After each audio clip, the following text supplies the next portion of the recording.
I must say, given the Amherst Williams thing, I'm a Southerner, I feel as though I've stumbled into someone else's family reunion.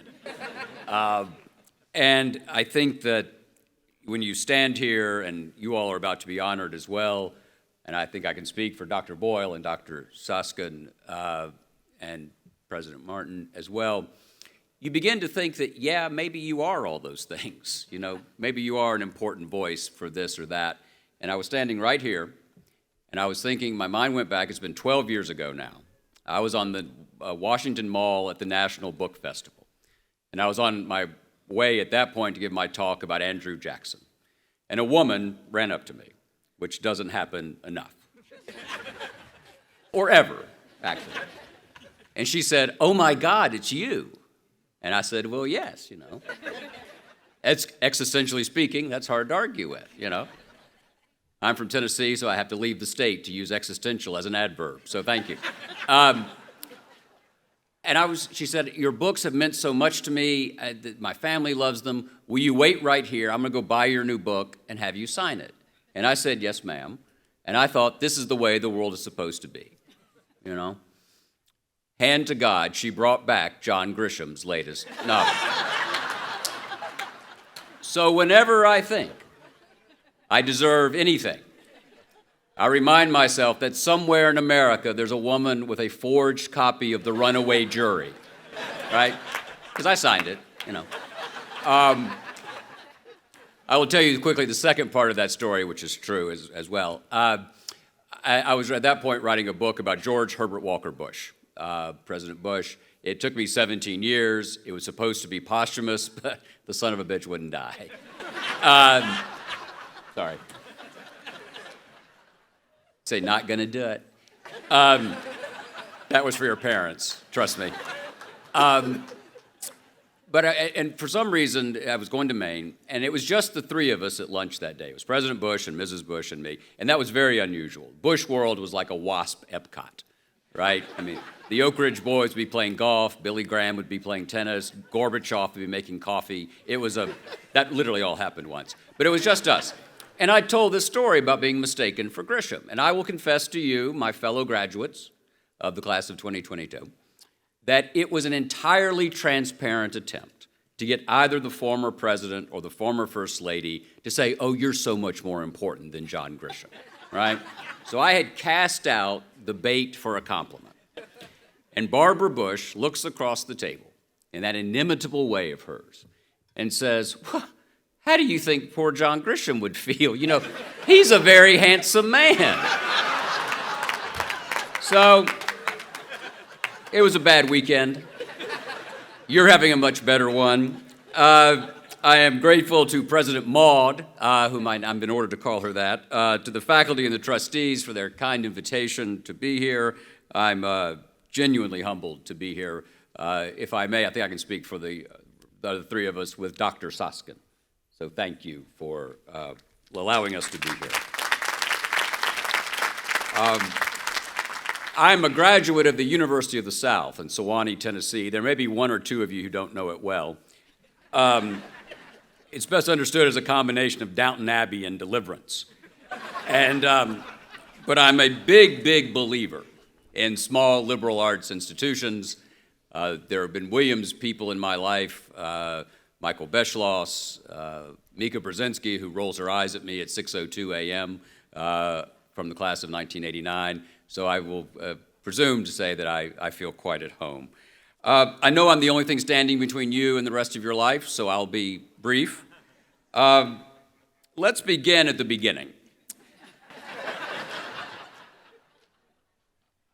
The world has turned over many times since you've been in it. Most of you who are receiving your degrees were born about 21 years ago, right? 22 years ago. George W. Bush was president.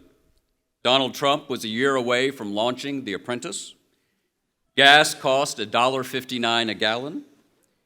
The biggest movie of the year when you were born was Spider-Man, which competed against Star Wars Episode II, Attack of the Clones, which proves that redemption is not always possible.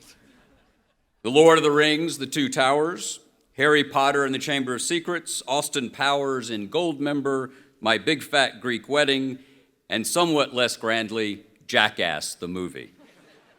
On television, CSI, Friends, American Idol, Survivor, ER, and Will and Grace dominated the culture.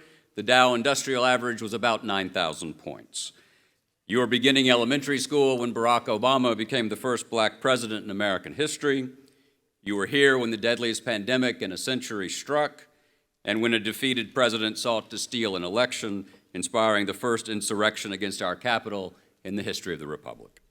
So you understand history. You've already lived through a good bit of it. So what is the lesson of our past? I think one is that from the beaches of Normandy to the rending of the Iron Curtain, from Harriet Tubman to Alice Paul to John Robert Lewis, we have made the American experiment worth defending, just barely, but we have done so.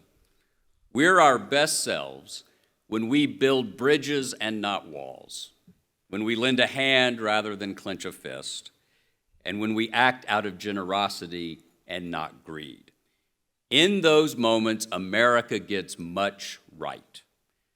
But honesty compels us to admit that we get an awful lot wrong as well. But how could we not? A democracy is the sum of its parts, and we are its parts. The sinful and the selfish, the self-satisfied, that's us. And democracy is the fullest manifestation of our own aspirations and appetites. So we endure, driven by the hope that someday we might prevail. And for all of our manifold failings, the story of the American past is that we can overcome the darkness. I don't need to tell you that history awaits you. We're living in American democracy's hour of maximum danger. That is not hyperbole. It's an age of declining trust and growing extremism, a spread of lies and an erosion of truth, and the primacy of brute power, and a deadly dearth of compassion and of neighborliness. Again, not hyperbole. It's the raw, discernible fact of the matter. You're graduating into a country in great peril. We do ourselves no favors by pretending it's different. This is not an ordinary hour of political division and debate. Now, I should say, I am not a Republican, nor am I a Democrat. I try to see things clearly, and so here, for what it's worth, is what I see.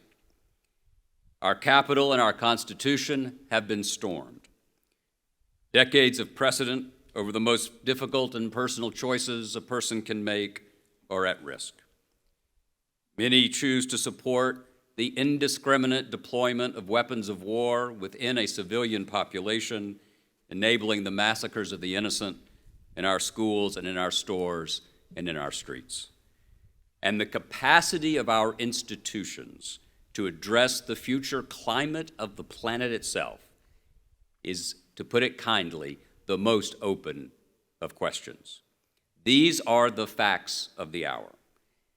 It is also a fact, and a consoling one, that this place has prepared you for lives of entrepreneurial citizenship. Look at the guy who got a B- in public speaking. Your mother reminded you of that? Is that right? Yeah. There's some future therapist here who's going to make some money off this guy.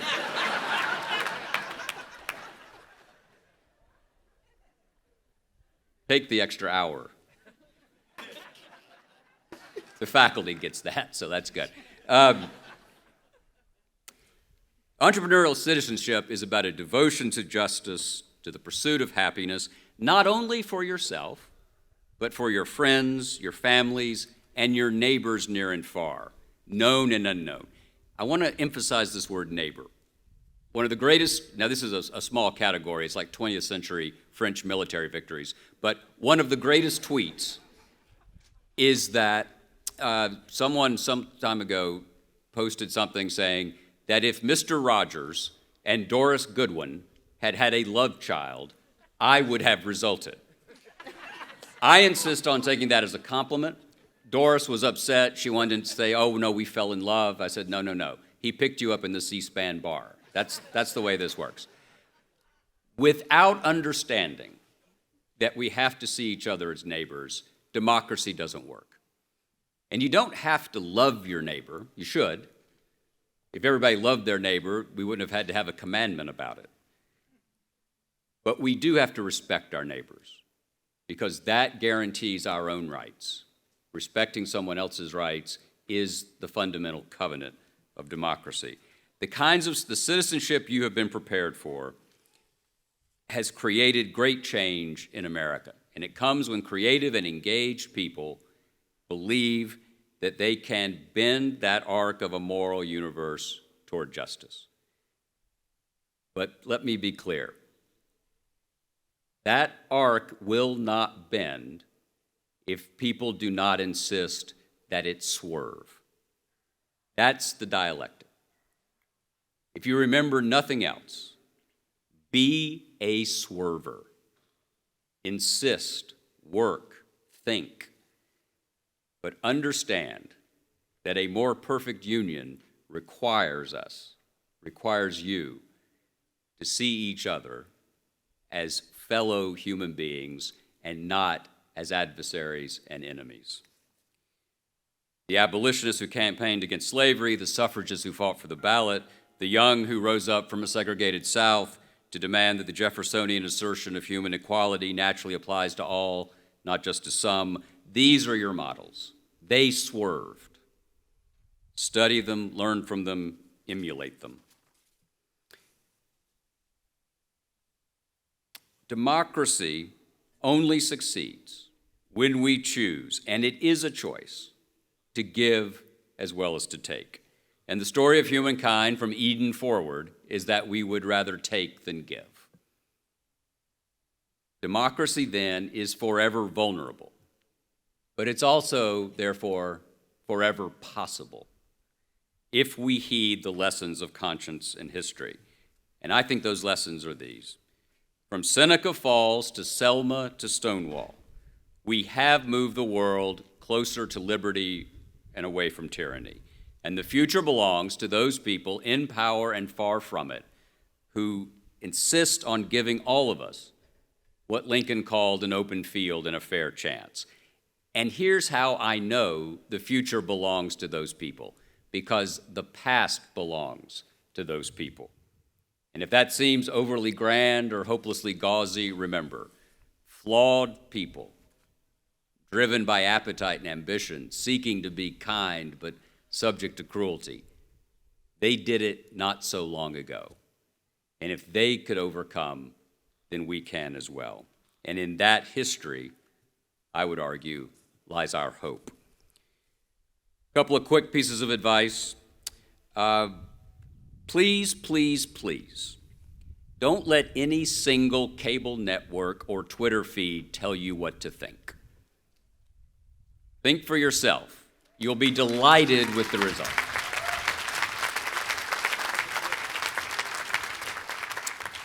So be curious, be gracious, be hopeful. If you're so inclined, say your prayers and seek the means of grace and the hope of glory. Love your neighbor, try to. Take naps outside on a summer afternoon. Read Jane Austen and Anthony Trollope. Read as many detective stories, the English department likes that. Read as many detective stories as you can find. Go to the movies themselves. Subscribe to newspapers and magazines, please. Vote in each and every election. And before you post an opinion, do think twice.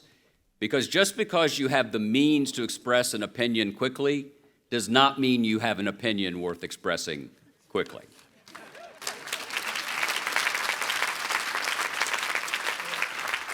Never be embarrassed to put your hand over your heart and stand up for the national anthem.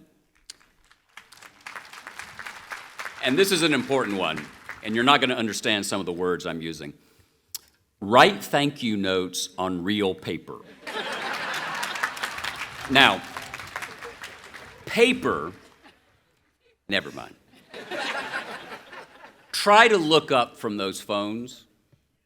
And above all, remember in hours of joy and darkness that Williams has taught you that the test of the ages is not whether you lead the good life, but a good life. Godspeed.